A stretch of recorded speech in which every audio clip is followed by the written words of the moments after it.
Hello everyone. जैसा कि आप जानते हैं बीपीएससी टीआरई 4 का डेट अनाउंसमेंट कर दिया गया है। 1 सितंबर 2026 से फॉर्म भरा जाएगा। फॉर्म भरने का लास्ट डेट 30 सितंबर 2026 है। तो आप लोग कोशिश करें कि फॉर्म जितनी जल्दी हो सके भर लेंगे, क्योंकि लास्ट में कई बार होता है कि आप फॉर्म भरने जाते हैं पर सर्वर स्लो होने के कारण आपका फॉर्म भरा नहीं जा पाता, और कई बार टलते टलते एक टाइम ऐसा आता है कि आप फॉर्म भर नहीं पाते, यानी कि लास्ट डेट खत्म हो जाता है। तो कोशिश करेंगे थोड़ी जल्दी फॉर्म भर लें। जो टीआरई 4 है ना, बीपीएससी टीआरई 4, इसमें टीआरई 1, टीआरई 2 और टीआरई 3 से थोड़े अलग बदलाव किया गया। थोड़ा बदलाव ये हुआ है कि पहले सिर्फ एक ही पेपर होता था, पर टीआरई 4 में प्रीलिम्स और मेंस दोनों कर दिया गया है। हालांकि दोनों ऑब्जेक्टिव ही है, पर आपको प्रीलिम्स देना है और फिर जब प्रीलिम्स आप क्वालिफाई कर लेते हैं फिर आप मेंस का पेपर देंगे, यानी टीआरई 4 मेंस के लिए एलिजिबल होंगे। एक्चुअली जो प्रीलिम्स है ना, इसको 2 पार्ट में डिवाइड कर दिया है। हालांकि पेपर एक ही होगा, 150 नंबर का होगा, 150 क्वेश्चन होंगे 150 मार्क्स के, पर इसमें 2 पार्ट में कर दिया गया है कि 30 नंबर का लैंग्वेज कर दिया है, यानी कि 30 क्वेश्चन लैंग्वेज का आएगा और 120 क्वेश्चन जो होगा वो जीके का आएगा, जीएस का, जनरल सामान्य अध्ययन का आएगा ना। तो जो सामान्य अध्ययन होगा 120 क्वेश्चन, ये तो आपके इस बिहाफ पे आपका मेरिट बनना है कि आप मेंस के लिए एलिजिबल होते हैं कि नहीं।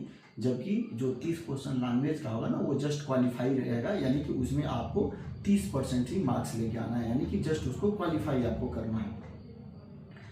और जो ही आप क्वालिफाई कर जाते हैं मेंस के लिए, तो आपको मेंस के लिए भी 3 पार्ट में मिलेगा। यानी कि पहला पार्ट होगा वो 30 नंबर का होगा भाषा का, यानी कि तो 30 क्वेश्चन रहेगा जो भाषा के लिए रहेगा।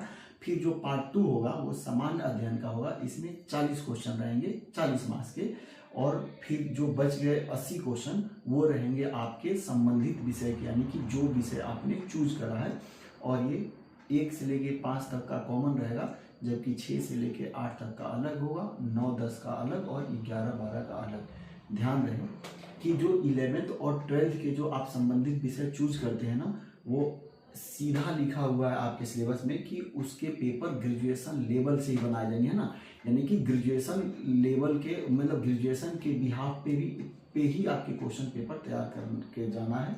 इसलिए आपको ध्यान रहे कि जब भी स्टडी करें तो 11th 12th वाले जितने भी छात्र होंगे या अभ्यर्थी होंगे, वो ग्रेजुएशन के लेवल का क्वेश्चन पढ़ के जाएं। नहीं बाद में आप कहते रहेंगे कि नहीं 11 12 का था, इतना हाई लेवल का पेपर आ गया। तो ऐसा पहले सिलेबस में जो मेंशन किया गया ना, इसी के आधार पे आपको पढ़ करके जाना है। बाकी इस नोटिफिकेशन से संबंधित अगर मतलब कोई भी जानकारी आपको चाहिए तो आप कमेंट बॉक्स में मैसेज डाल के पूछ सकते हैं, या फिर इसकी डिटेल्स वीडियो देखना है तो आप कल्प एकेडमी के यूट्यूब चैनल पे जाके देख सकते हैं। एक छोटी सी बात है और आपको बता दूं कि यह पेपर जो होगा ना, ये ऑफलाइन मोड में होगा, और दूसरी बात यह है कि 1/3 जो होगा वो निगेटिव मार्किंग होगी। इसका मतलब ये है कि अगर आप 3 क्वेश्चन गलत करते हैं ना, तो आपका 1 क्वेश्चन सही कट कर दिया जाएगा।